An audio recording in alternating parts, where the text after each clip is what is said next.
Okay, welcome back. I hope you guys had a restful spring break, and I hope you guys did not think about school for at least a week. Well, we are going to jump into, guys, what is called the Great War, otherwise known as World War I, although it wasn't called World War I back in the day because it wasn't called World War I until after World War II. All right, so if you had said World War I, back in the day, people wouldn't have known what you were talking about. It was called the Great War. But anyway, guys, we are going to talk about the Great War in this chapter, and this is going to be an exciting chapter. It's going to be an interesting chapter for those of you that love history. All right. We're going to do we're going to do like a little trench warfare simulation later on. So anyway, guys, it's just going to be an interesting chapter. Now, it's also a war that is not really understood by most people. Everybody knows about World War II. They know about the Nazis and Hitler and things like that. But I'll be honest with you guys, you cannot fully understand World War II unless you understand what happened in the Great War or World War I. So understanding, guys, World War I is fundamentally important to understanding World War II. As a matter of fact, I tell students every year how we end World War I is going to basically ensure that there is a World War II. All right? So, we're going to jump into the notes today, guys. We're going to start off with our introduction of the chapter. And then, guys, we're going to talk about, hey, what caused World War I to happen. So, hold on to your seats, pause if you need to, and let's get started. So, as you all know, I like to introduce the chapter every time we start a new one. So, we're going to talk about today, like, what started World War I. And a lot of it you should see kind of coming if you've been paying attention in European history. You should see the imperialism. You should see the rivalries. You should see the fights that Europeans have already been in, the Crimean War, the wars of unification, the Franco-Prussian War. All of these wars, all of these rivalries, all of this competition is going to lead to what is called the Great War. Now, it was originally called the Great War, and it wasn't called World War I until after we had a World War II. All right? So Europeans at the time called it the Great War. All right, but if you want to call it World War I, that's fine too. So, this is going to be the greatest loss of life in a modern war up to this point. So, if you look at the Crimean War, we're talking about maybe 1 million people died in the entire war. You're going to see 1 million people die in a single battle in World War I. And we'll talk about why all of this death, why all of this carnage. But bottom line is World War I is going to be a massive loss of life. Up to this point, like I said, we've never seen anything quite like this in a war. All right, now, one of the reasons it was so deadly was the Second Industrial Revolution. Now, I know when we've talked about the Second Industrial Revolution, we've talked about the mass production of goods, right? We've talked about electricity, we've talked about gasoline, we've talked about, all of these new inventions and how all of these inventions are going to change Europe. And so far, in a way, they've made Europe a lot better. But one of the things they're going to do is they're going to also be able to mass produce new kinds of weapons. So you're going to see weapons are deadlier now than ever. We've already talked about machine guns when we talked about imperialism. Machine guns are going to be used in World War I. Heavy artillery called howitzers are going to be used in World War I. So the weapons are going to get a lot deadlier. Tanks, airplanes, all of these things are going to happen in World War I, which is going to lead, like I said, to a massive loss of life. So the war is going to have several effects. And guys, I'm just going to touch on a few effects. Like I said, we're going to talk about World War I. We're going to pause for 4 weeks, and we're going to recover everything that we've covered in European history. And then after the AP test, we're going to come back, and then we'll pick up right where we left off World War I. But I just want to throw these several effects out there. Number one, the Ottoman Empire, this old empire that we've talked about for a very long time, ever since pretty much the beginning of class, the Ottoman Empire is finally going to fall apart. All right. Now, remember, the Crimean War was started because Russia wanted the Ottoman Empire. You're going to see Russia again in this chapter, in this first lesson, messing with the Ottoman Empire. Well, it's finally going to fall apart. That's one consequence. Number two, World War I is going to cause Russia to go into a revolution. Now think about 2 chapters ago, we talked about communism, right? We talked about Vladimir Lenin and the Bolsheviks, right? Well, Vladimir Lenin, right in the middle of World War I, is going to cause a revolution to break out in Russia, and the Russian Revolution will change the world. For 90 years, you're going to have, 80-something years, I don't even know, guys, around in there, you're going to have the Soviet Union is going to be created, and the Soviet Union is going to be the big, quote-unquote, enemy of the United States after World War II. But we'll talk about that later. But that's going to have massive consequences on the rest of European history. Number 3. World War I is going to lead to a situation in which the Great Depression is about to happen. All right. Once again, we'll talk about that after our AP test. But that's the very next unit, by the way. It's called the interwar period. The very next chapter, it's going to be what's going on between World War I and World War II, pretty much the Great Depression. All right.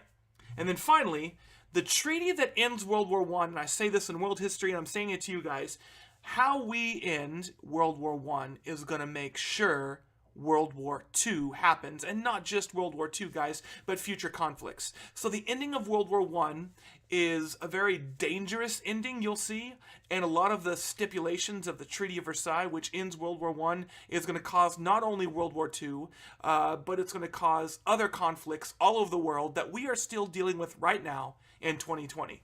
So, the Great War is a hugely important chapter, and like I said, I wanted to kind of cover this right before we go into the, before we start reviewing, because I just want to knock it out real quick. But it's so serious to European history. Okay? So, pause if you need to, and let's jump into our first essential question. All right, essential question 18.1. What we're going to talk about today is what factors led to the outbreak of the Great War. Now, I'll mention what's going on in the background picture by the end of the slides, but as you can see at the bottom, this dude is shooting somebody. So, yes, the outbreak of World War I kind of has to do with somebody getting killed, but we'll get to that in a little bit, all right? But there's a lot of other factors that lead to the outbreak of the Great War, all right? So pause if you need to, and let's jump into these factors. Okay, causes of the Great War. So there's this acronym, all right, guys? And by the way, if you don't know what the word acronym means, the word acronym means a word where if you break up the letters, they all mean different words, okay? Now, if you've had Mr. Frakes before, so Sam and Will, you guys probably learned what Mr. Frakes calls anime. All right, same kind of concept. So what I teach, guys, is what caused World War I was this acronym MANIA. All right, now if you want to know what the word mania means, it means like craziness. Okay, maybe you've heard the name maniac, right? So mania just means craziness, but I think that's a good word to make an acronym for the causes of World War I. So let's start with the M in mania, all right? Oh, before that, just real quick, the causes of World War I can all be summed up with this acronym. So if you can remember mania, then you can remember the reasons or why World War I got started, okay? So let's start off with the M in mania. What does the M stand for? Well, it's a word we might have heard before. It's called militarism. All right. And as you can see, the root word of militarism is, as you guessed it, military, right? So here's what's going on. All right. In the 19th century, it's the Second Industrial Revolution. And like we've talked about, not only are they mass producing new forms of goods, but they're also going to be mass producing weapons of war. All right. So Europeans were able to mass produce goods and weapons. Okay, so what is going on in this picture, by the way, I just brought it up, is you see England, France, Germany, Russia, the US in the background, Turkey, which is the Ottoman Empire, and they're all kind of standing there. They've got swords in their pockets, they've got rifles in their arms, they've got guns in their hands, and they're all, ready to fight each other, kind of. And that's kind of a good cartoon to show us militarism, all right?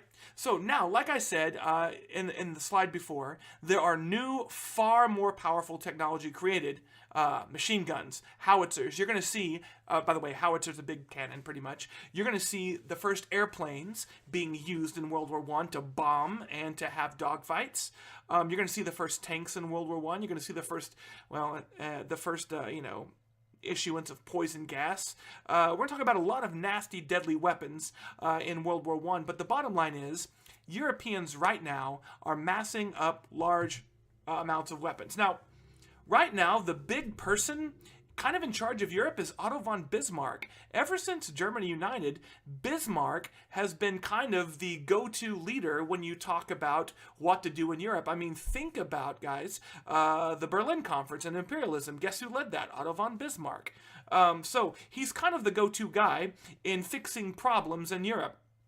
So we might think of him as kind of a war, kind of militaristic guy, because look at what he did when he united Germany, right? He declared war on France, he declared war on Austria, he played people off on each other, but he only did that to unify Germany. After Germany was unified into one country, Bismarck became a man that was very much dedicated to not having a big great war that they're about ready to have. He's going to try to prevent it.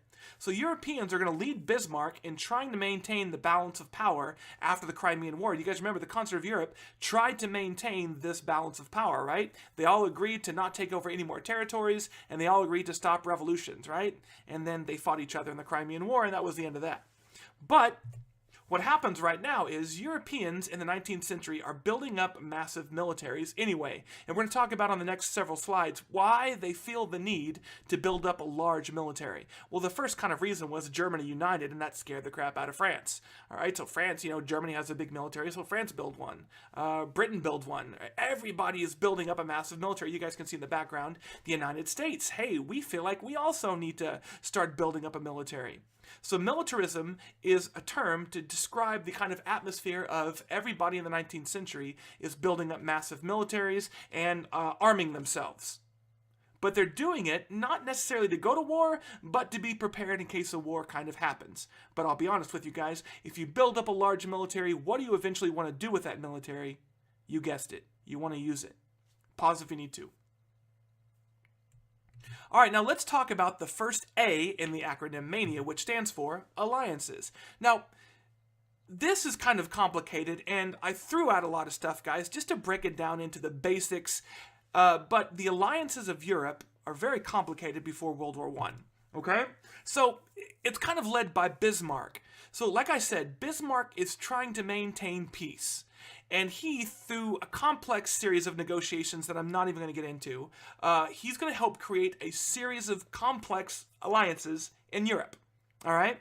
Now, the first formal alliance in Europe was the Triple Alliance. All right? And like I said, it's really complicated how this all got started. But let me just sum it all up. Basically, Germany, Austria-Hungary, and Italy, they all had similar goals.